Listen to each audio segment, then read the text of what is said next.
What's going on, everybody? CultureDog Sam Hatchback here with another video. I caught some sort of plague, I'm sweating to death, and I'm losing my voice, so let's do this quick before I totally turn into Harvey Fierstein or whatever. David, my mother! Alright. We did a contest. I did a contest.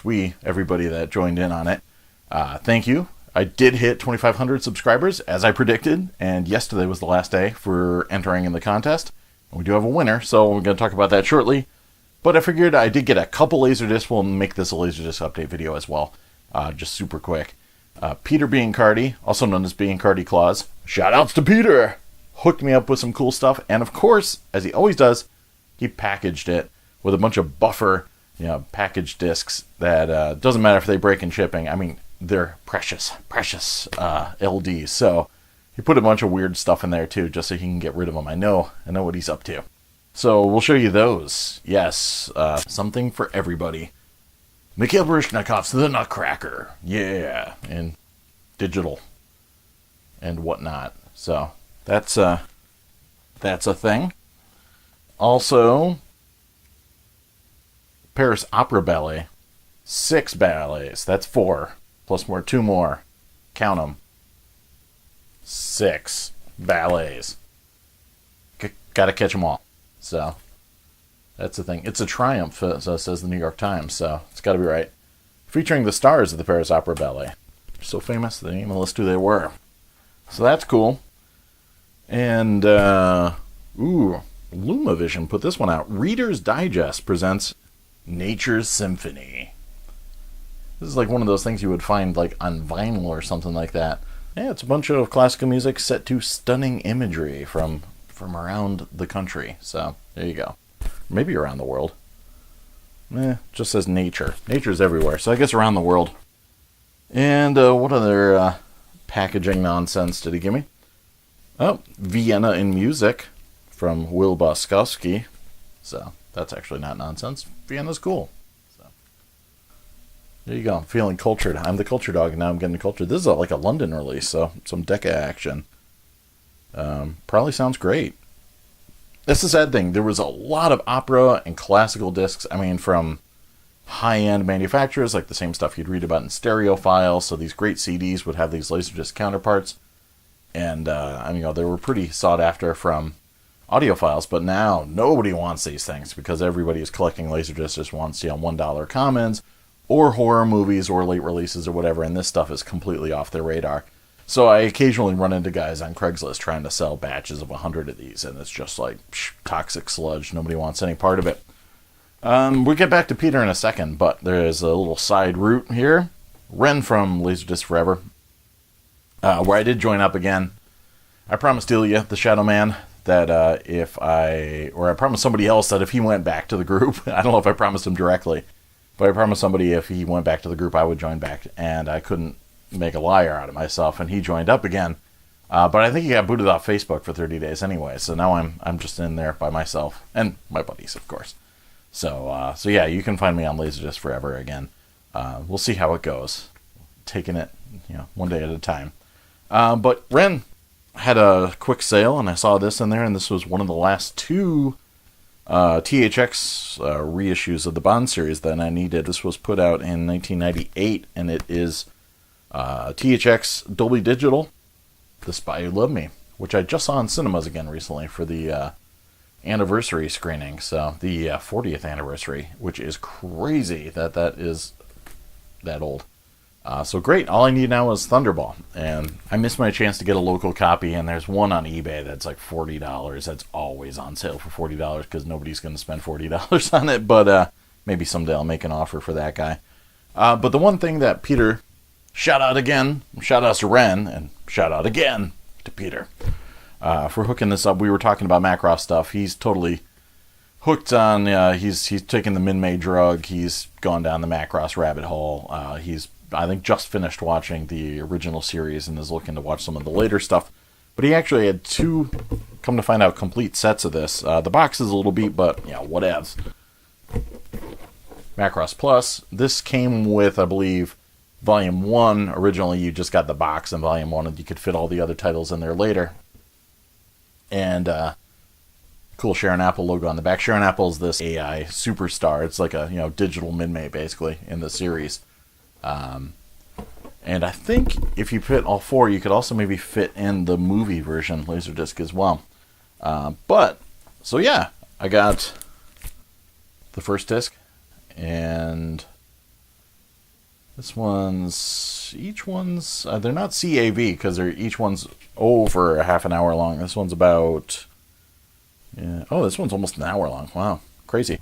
Oh, you know what? This actually has a really cool bunch of extras on the end of it. In fact, most of them have ads for Orgus 2 and ads for Macross 7 and ads for all the ancillary CDs and all that sort of nonsense. But this has a cool like Macross Chronicle thing where it has this chronological rundown of the original series and then how everything ties in. Basically, Macross 7 and Macross Plus like around the same time-ish.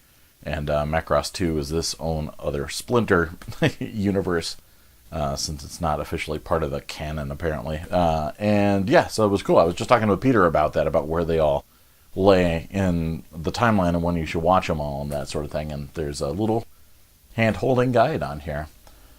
Wasn't sure about the weird, like, film strip element they tried on the back of these jackets, but would have been a little bit cooler if they just did, like, big character art or something, but who's going to complain? And then, of course, gonna have Volume 2. There's Sharon Apple there. Great series, one of my favorites. It is neck and neck with the original Macross in my book for favorite series.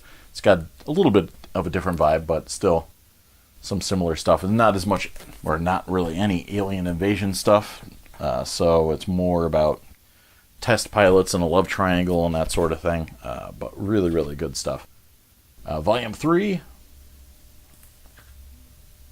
and no Obi strips on these, but amazingly it plays, so it must be the Obi-free mod I put on my player. And this one does have an Obi strip, but I took it off because it uglifies pretty much one of the most gorgeous jacket art pieces ever.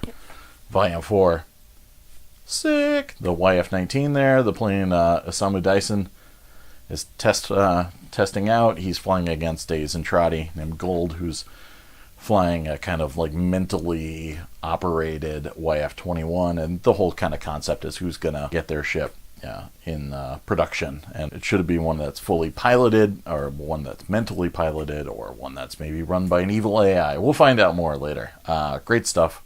I watched all 4 of them, so thanks to Peter for hooking that up. So I did talk about giving away this Star Wars trilogy, and this is the version that does have Greedo shooting first, so don't get too sad. But on the plus side, it's gorgeous. Really, really good transfers. AC3 Dolby Digital that wrecks the floor, wrecks the walls. Great stuff. Nice kind of faux leather boxing, and it's just a gorgeous set. And the winner of the contest is PG. Yes, this contest is rated PG. So get in touch with me. I'll try and shoot you a message or whatever. And if it's a case where you don't want it or you change your mind or whatever, I did pick second and third tier people just in case you're like, I already got 10 copies of that. But if you do want it, let me know. I'll ship the sucker out and you can enjoy its Star Wars goodness. And thanks for everybody for writing in and talking about all their favorite Star Wars movies. Empire, of course, was the winner. A New Hope was right up there. But actually, there were, I think, votes for everything except for Attack of the Clones. So there was like one for Star Chaser, Legend of Orin. There was one for the Star Wars Holiday Special. So there was some good like thinking outside the box choices there, even if they weren't Star Wars product at all in some cases. But yeah, Force Awakens got a decent amount of them. And oh yeah, I don't think Rogue One got anybody's favorite either. But it was mostly... it was mostly, there was a lot of Jedi, so it was mostly the original 3, and then, there was a handful for Revenge of the Sith, and, Ilya, the Shadow Man, of course, voted for Phantom Menace. I knew he would, so never lets me down. But yeah, thanks for taking part of the contest, and thanks for subscribing, helping me hit my 2,500 mark. So, I have a couple of other things to mention quickly. One is Laserdisc episode 7. Should be up like hot on the heels of this. It's done. But we finally put all the work into it, and it was a ton of work. So you can go to ldtech.com, check it out. There's a bunch of info up there, and the first 5 episodes, we ran out of storage for the month, putting the backlog up. So once October 1st rolls around, I'll be posting episode 6 and the new one. But you're going to get to see the new one on YouTube right away, because I'm not going to make you wait for that. But since that stuff's already all up, it's also hosted on Libsyn. There's a Libsyn Laserdisc Go Tech page, and everything is featured in iTunes now. So you can search for Laserdisc Go Tech in iTunes and look for our logo, and subscribe, and subscribe to the RSS feed and get all the episodes as they roll out. I'm going to continue to do the video versions, but what we'll do from now on is we'll load the audio one first. So everyone who subscribes to it will get a chance to hear it, and then I'll put together the video version for the YouTube channel. Just because I know a lot of people like to get to see the individual jackets of the Laserdisc we're talking about, that sort of thing. So, but yeah, it's up and running. So Laserdisc Go Tech is now on iTunes, so check that out. And the other thing is, I can finally mention that I will be appearing at Retro World Expo in Hartford, Connecticut, at the Connecticut Convention Center, and that is on October 14th and 15th. The Saturday, I know there's going to be an after party. I don't know if all ticket holders are invited to the after party or just certain people, but I am in talks about doing a screening. I was hoping to do Brain Scan, but I know nudity is a no-no, and there's a little bit in there. So I think it's leaning towards something like Blade Runner or GoldenEye. But regardless of the screening late at night, during the day, I don't have the panel schedules yet, but I'm going to be doing a panel about Laserdisc. So I'm super psyched to be doing that. It's going to be way cool. I just want to go to the Retro Expo anyways. It's going to be tons of gaming, tabletop stuff, and there's an arcade there. There's a full dealer room. I'm hoping there's going to be like a Mappy cabinet. If there's a Mappy cabinet, I'm just going to be playing Mappy nonstop when I'm not working. But yeah, I'm going to talk about Laserdisc and obviously kind of talk about some of Laserdisc connections to gaming and some of the gaming systems that were Laserdisc based, etc. So, and also just talk about some of the stuff I covered before in my Laserdisc Ruled video, and maybe a little bit of the Laserdisc Essentials video too. Just a big, comprehensive, fun thing. And I'll do a Q&A at the end. So if anybody's on the East Coast or somewhere within driving or flying distance, and they want to come check it out, it's October 14th and 15th. So should be a fun weekend for sure. So yeah, I'm super happy to be part of that. There's a lot of great people there. Go to their website, retroworldexpo.com. And there's also a Facebook page, and they've got a listing of all the people that are going to be visiting. And can't wait. It's going to be awesome. So thanks again for taking part of the contest, and let me know what your Star Wars favorites were, and just commenting in general, keeping all the back and forth going. And figured I'd share a couple new discs with you. Hopefully I'll have some more coming soon. I know I did get just one new one from Japan, but it hasn't been shipped yet, so it's going to be a little while. But some more gold-related material.